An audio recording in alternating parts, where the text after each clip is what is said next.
Coucou les merveilles, c'est Chloé. Je vous propose un tirage en synchronicité avec l'oracle rétro d'Émilie Dedieu. Donc je vous laisse vous concentrer sur une question que vous aimeriez soumettre à l'oracle. Et puis, je vais vous montrer. J'ai fait 3 tirages. Alors le premier est ici, le deuxième au milieu et le troisième là. Donc je vous laisse choisir le petit tas de cartes qui vous attire le plus quand vous pensez à votre question. Et on va regarder les cartes. Alors, si vous avez choisi le premier tirage, première carte, à chaque fois il y a 2 cartes. Donc là, c'est la cassette déroulée qui apparaît, qui nous parle de confusion. C'est intéressant le fait que ce soit une cassette audio qui soit dessinée sur la carte, parce que la cassette audio, pour moi, ça va représenter un peu le mental ici. Le mental qui tourne et qui s'en mêle les pinceaux un petit peu, puisqu'on a là, carrément, il y a une sorte de bug dans la cassette. Je me souviens, moi, ça arrivait des fois, la cassette, elle plantait, c'était parce que la bande, elle était légèrement pliée à l'intérieur, il fallait tout dérouler, et bon, c'était pas le truc le plus agréable à faire. Mais des fois, c'était nécessaire. Donc, il y a cette idée peut-être de espèce de court-circuit. Enfin, voilà, il y a un mental qui tourne tellement que c'est contre-productif, qui se bouffe lui-même. Enfin, il peut y avoir une grosse charge mentale, en fait, liée à votre question. Donc là, je pense que déjà, le conseil ici, c'est de lâcher prise. C'est pas en vous posant toujours plus de questions que vous allez trouver la réponse. Au contraire, en fait, les questions risquent d'appeler d'autres questions et surtout, ça risque de faire... Il y a une notion de tension et de stress, en fait. Ça risque de faire grandir la charge mentale et ça peut entraîner, en fait, aussi une charge émotionnelle. On va regarder la deuxième carte pour avoir davantage d'informations. Alors ça, c'est chouette. On a une carte qui est beaucoup plus positive ici, qui apparaît en deuxième position. C'est le couteau multifonction qui nous dit que vous avez le potentiel, vous avez les capacités. On voit un couteau suisse et en effet, il y a plein de possibilités qui s'offrent à vous. Alors justement, par rapport à la carte précédente où on est beaucoup dans le mental, c'est peut-être aussi pour ça que vous vous prenez la tête. C'est qu'il peut y avoir... C'est vrai que c'est génial d'avoir un couteau multifonction, c'est génial d'avoir plein de possibilités, mais parfois ça peut être aussi une source de confusion. Qu'est-ce que je vais choisir ? Si je choisis tel outil, est-ce que je ne me ferme pas à cet autre outil ? Finalement, avoir trop de choix, entre guillemets, trop de liberté, ça peut bloquer. Si jamais on est on a une tendance à beaucoup réfléchir, on peut justement se perdre dans notre tête, à essayer de peser le pour et le contre, on n'arrive pas trop à s'en sortir. Donc ça fait penser à ça ici. Je vous remonte les cartes. Je vais peut-être en tirer une note du coup pour clarifier ça. Oh, alors oui, comme ça, là, si on regarde juste les mots-clés confusion, capacité, il y a beaucoup de confusion, une charge mentale, mais on vous rassure en vous disant que vous avez les capacités. Mais si je fais attention à l'illustration, j'ai l'impression qu'il y a peut-être justement une profusion d'informations, un trop-plein peut-être justement de possibilités par rapport à votre question. Vous avez peut-être plusieurs choix qui s'offrent à vous et vous ne savez pas très bien lequel choisir. Ça me fait penser à ça. Si vous vous retrouvez dans cette situation particulière, je vais tirer une carte pour avoir un conseil supplémentaire. Donc je prends mon petit tas de cartes. On va voir par rapport à peut-être cette profusion d'informations que je ressens là. Qu'est-ce qu'on peut faire ? Quel est le meilleur comportement à adopter ? Donc là, avec cette carte des doigts croisés, on a ici le choix, un choix du cœur. En fait, on vous demande de poser le mental, d'aller vers votre cœur, d'aller. L'énergie du souhait, ça nous renvoie un petit peu à l'enfance aussi. C'est quand j'étais petite, j'adorais regarder les étoiles, attendre qu'il y ait une étoile filante qui passe et faire un souhait. Les enfants adorent faire des souhaits.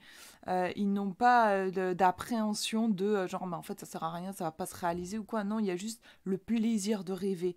Et là, on vous demande peut-être de vous autoriser à rêver et à choisir la voie qui vous fait... Il y a plein de couleurs, donc peut-être qui vous met sur le chemin de l'arc-en-ciel, quoi, de l'explosion de couleurs. On a aussi un personnage qui croise les doigts, donc il y a l'idée peut-être que vous manquez un peu de... Comment dire ? ouais, d'optimisme, d'espoir. Les autres cartes, là, les confusion et capacité, on est dans des thématiques qui sont un petit peu plus adultes. Je réfléchis, je pense à toutes les capacités que j'ai. J'essaie de choisir, de prendre le choix qui va être le plus en lien avec mes capacités. Voilà, on est beaucoup dans la réflexion. Là, on est dans un choix davantage de cœur. On voit même qu'il y a petits bracelets avec des breloques, on a un trèfle à 4 feuilles, des coccinelles, on a confiance. Donc là, c'est un tirage, je crois, qui vous demande de faire un petit peu plus confiance à la vie, de vous faire confiance, de relâcher la pression et de faire un choix peut-être plus basé sur votre cœur, sur le plaisir, que sur ce qui est raisonnable. Voilà. Pour ce tirage, alors je vous montre le deuxième. Si vous avez choisi le numéro 2, on a la carte du casse-tête qui, rassurez-vous, représente bien ici la solution. Parce que ces petits jeux, là, je trouve que ça s'appelle le Rubik's Cube. J'ai jamais joué, franchement, j'avoue, les casse-têtes, c'est pas du tout mon truc. Mais voilà, il y a l'idée que je sais que c'est compliqué ce jeu, c'est pour ça que j'ai jamais voulu m'y mettre en fait. Quand on a ce carré dans les mains, ce cube dans les mains, on sait que ça va pas être forcément facile, mais la solution est là. Donc c'est rassurant par rapport à votre question. On vous dit, vous avez, il y a l'idée en fait de, le problème existe, la solution aussi. Voilà, vous avez dans vos mains, certes peut-être un problème, mais aussi la solution. Voilà. On va regarder la deuxième carte pour avoir davantage d'informations justement sur cette fameuse solution. Comment est-ce qu'on va pouvoir y accéder? Eh ben, on a la carte routière. Alors, il va falloir prendre une décision. Il va falloir se décider. On voit une carte routière qui est complètement dépliée. On est en train d'essayer de se repérer. Genre, ok, on est sur la route. Où est-ce qu'on se trouve exactement? Où est-ce qu'on veut aller? Il y a une sorte d'état des lieux qui a besoin d'être fait. Le Rubik's Cube, pour gagner à ce petit jeu-là, il va falloir réaligner les couleurs. Il y a une histoire comme ça dans ce tirage par rapport à votre question. Vous avez besoin de vous réaligner. D'ailleurs, on voit des lignes aussi au niveau de la carte routière. Donc, ouais, vous avez besoin de vous réaligner. Il y a peut-être des choses qui sont... peut-être que vous avez l'énergie un peu dispersée. Et une énergie dispersée, ça crée des nœuds, en fait. Justement, pour pouvoir trouver la solution, dénouer le nœud, il va falloir réaligner son énergie, peut-être. Être plus en phase avec son objectif, être davantage dans la cohérence. Ça peut être des cartes qui ressortent, par exemple, quand on... Ça arrive plus souvent qu'on ne le croit. On désire quelque chose, on a vraiment très envie de ça, et en même temps, dans nos actions, on fait des choses qui dispersent notre énergie, peut-être parce que par exemple, on a telle personne qui nous demande de rendre tel service et on a peur de décevoir cette personne et du coup, on va rendre service à cette personne-là, mais du coup, on va se fatiguer et puis du coup, on va pas avoir assez d'énergie pour, par exemple, atteindre l'objectif que nous, on s'était fixé. Enfin, vous voyez, on va se laisser un petit peu distraire par la vie, en fait. Ça me fait penser à ça ici. J'ai l'impression que vous avez besoin de vous réaligner. Au niveau des mots-clés, on a solution et décision. C'est vraiment un tirage qui est très positif, qui vous dit que vous avez toutes les clés en main pour résoudre votre problème, mais il va peut-être falloir faire preuve de... J'ai un peu la carte de l'empereur qui me vient là dans le tarot. Il va falloir s'organiser, en fait. Voilà. S'organiser et poser des actions bien précises pour aller dans la direction de notre objectif. Voilà ce que je vois, mais je vous laisse aussi voir, vous, comment les cartes peuvent vous parler avec les illustrations. Je trouve qu'ils sont très, très parlantes. Voilà pour ce tirage, et je vous montre le dernier maintenant. Alors, dernier tirage, première carte, on a l'apprentissage. Donc, on voit, ce sont les fournitures scolaires. Alors, on voit pas très, très bien, mais il y a écrit mathématiques. Je sais pas si je peux vous faire une mise au point un peu mieux, ouais.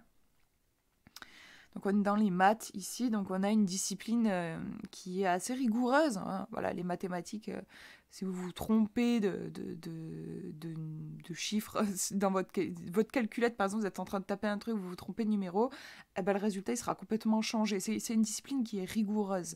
Donc là, vous avez peut-être besoin d'être rigoureux.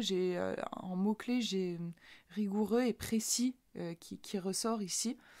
Méticuleux, appliqué. On va regarder l'autre carte pour avoir plus d'informations. Alors ici, on a une toute autre énergie, je trouve. On a la carte de l'immeuble qui nous parle du foyer. Euh, le foyer, on est ici dans une énergie qui est sécurisante. Le foyer, bah voilà, c'est le nid, c'est le chez-soi. Au niveau de l'illustration, on a un immeuble. Moi, l'immeuble, pour moi, c'est vraiment l'idée de... On va prendre de la hauteur. Euh, ouais, pour voir les choses peut-être avec une certaine distance. Et une distance prise de d'un point de vue sécurisant, en fait. J'ai l'image là de je me mets en sécurité. Et c'est en me mettant en sécurité que je vais pouvoir observer les choses peut-être avec moins d'affect, en étant moins dans l'émotion, moins touchée, parce que voilà, je suis protégée, je suis dans mon foyer, et en plus j'ai cette hauteur qui me permet de prendre de la distance.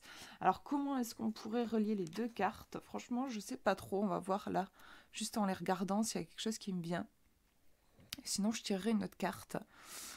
Qu'est-ce qu'on vous dit ici par rapport à votre question? Je parlais de, oui, d'apprentissage. Vous avez peut-être besoin d'être rigoureux. En fait, moi, comme ça, là, intuitivement, ce qui me vient, c'est que il y a quelque chose qui n'est pas facile, qui n'est pas évident au premier abord par rapport à votre question. On a quand même dans la carte de l'apprentissage une notion d'effort. Il va falloir apprendre. Donc il y a bien l'idée de je n'ai pas toutes les cartes en main là tout de suite. Il va falloir que je passe du temps pour apprendre quelque chose, une information qui pour le moment m'est inconnue. Je n'ai pas encore cette compétence-là. Et le foyer, pour moi, ici, il vient dans le sens, j'ai besoin de sécurité. Pour le moment, je n'ai pas encore cette sécurité. J'en ai besoin et c'est quand j'aurai cette sécurité que je vais pouvoir accéder à des informations auxquelles je n'ai pas accès pour le moment parce que je me sens trop en insécurité et je suis trop dans l'affect. Donc ce qu'on remarque dans les deux cartes, dans ce que je dis, c'est il y a l'idée de pour le moment, je ne suis pas encore en capacité. Il faut que je nourrisse un besoin particulier pour que je puisse contacter mes ressources. Quel est ce besoin? Moi, j'en vois deux en fait ici. J'ai besoin de peut-être de regarder les choses à deux fois. Avec les mathématiques, je parlais de précision. J'ai besoin de regarder les choses à deux fois, avec plus de précision, avec plus d'attention. Je vais regarder dans les détails. Quand je suis dans l'émotionnel, on est souvent dans le global. On est juste affecté par ce qu'on voit. On prend les choses comme une baffe en pleine figure. Voilà, c'est pas dans le détail. On prend les choses de plein fouet. Donc à l'inverse, quand on est plus détendu, et c'est la carte du foyer, donc là on a un besoin, donc je disais, de regarder les choses attentivement, mais pour pouvoir regarder les choses attentivement, genre j'ai l'image de la loupe, on va regarder avec précision. Pour pouvoir regarder avec précision, je vais avoir besoin de me mettre en sécurité. Parce que pourquoi est-ce que quand on est dans l'émotion, je disais on n'est pas dans le détail?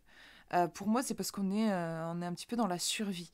On est agressé par ce qu'on voit. On va pas prendre le temps d'aller prendre une loupe et de regarder le truc de plus près. Non, on est en insécurité. Voilà, enfin moi, en tout cas, je vais pas avoir envie d'aller prendre une petite loupe et d'aller regarder le truc. Non, je me sens en insécurité. J'ai la trouille, donc je regarde, je passe juste un coup, je regarde vite fait et c'est bon. Je m'en vais en courant. Moi, j'ai cette image-là.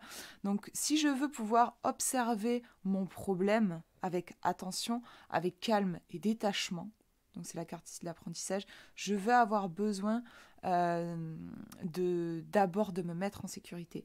Mettez-vous en sécurité, ce que je disais, pour ensuite pouvoir voir les choses de plus haut, dans le sens changer d'angle de vue, et peut-être vous apercevoir de certains détails que vous n'aviez pas remarqués. Donc voilà, en fait, il y a un truc en amont à faire. Avant de trouver la solution à votre problème, vous avez d'abord besoin, je crois, de vous mettre en sécurité sur le plan émotionnel pour ensuite pouvoir saisir un détail peut-être qui vous a échappé et ensuite vous pourrez vraiment contacter vos ressources pour résoudre votre problème. Voilà ce que je vois avec ces cartes. J'espère que ça vous aura parlé. Je vous fais de gros bisous. Prenez bien soin de vous.